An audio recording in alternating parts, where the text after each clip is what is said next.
Okay, so fine everyone, as we are able to train the model, now it's time for us to do a prediction. Prediction with respect to this model that I have created, the physical file which I'm able to store over here, a bestmodel.h5.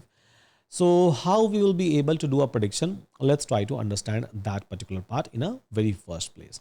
So I can try to go ahead and I can try to load the data. I can try to load the model and then I can try to do a prediction. Pretty much same, right? Or I have already loaded the data. So maybe I can try to use the same and then I can try to do a prediction. Both is fine. So here I had my X test data, right? I had my X test data. And inside that I have 10,000 records, or you can say I have a 10,000 like a model. And if I'm going to see that how my very first record looks like, so it's also a normalized one. I have already divided my X test and nest train initially by 255. So it's a normalized one. So this is completely fine. I can try to use this particular data. The only thing which I have to do over here is that I have to reshape it. So just try to call a reshape, and then this is the total number of images. Then every image is having 28 cross 28, and then there will be only one channel. Now this is my X underscore test data, a new one, right? After reshaping it. So yeah, this is fine. Now I can try to check what is shape of this data. So basically it's a 10,000 images, 28 cross 28 each with one channel. This is what it means, right? So height and width and then one channel. Now what we can do, so we can try to load a model, right? We can try to load a model. So to load a model, you have to import a load model library from a TensorFlow Keras. So here I'm trying to import, and then I can try to call my load model. Inside that I can try to call my best,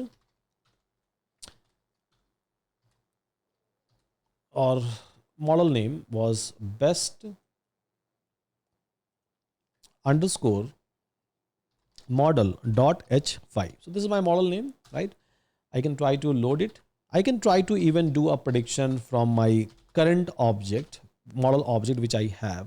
But let's suppose if I'm going to shut down my system. So once again, I'll have to create this object. Means once again, I have to, go through a training and entire process, which I have already done. So that's the reason. So we have created a physical file so that I can even use it in a later stage for our deployment purposes. So fine, I'm able to load the model, a same model that we have already trained. Now we can try to go for a prediction. Yeah, now we can try to go for a prediction. So how we can go for a prediction? So I can try to call model dot predict, and let's suppose for first 5 data inside this data set, test data set, which we have, I would like to do a prediction. So I can try to pass my X test and I can say that okay, do this prediction for first 5. Simple. Do this prediction for first 5, and it is going to give you a prediction result for each and every classes. PREDICTION, prediction result for each and every classes. Okay. Now if I'm going to show you a prediction, so 1, 2, 3, 4, 5. For 5 images, it is trying to give me a prediction. So this is for a very first image. This is for a very first data. And it is trying to give me a prediction probability for all 10 classes. We had 10 class, right? So first data, all 10 class. Second data, all 10 class. Third data, all 10 class. Fifth data, all 10 class. And sixth data, all 10 class. Now I would like to know that, okay, so this first image, which class it belongs to. Second image, what class it belongs to. Third image, what class it belongs to. Because anyhow, it is trying to give me the prediction probability, right? So I can try to call the argmax. So maybe we can try to call numpy.argmax argmax, which will be able to give me the final class, right? That which one is like most argmax. So here I can try to pass my prediction, and let's keep axis is equals to 1.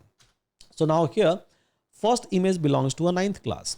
Second image belongs to a second class. Third image belongs to a first class. Fourth image belongs to a first class. Sixth image belongs to a sixth class.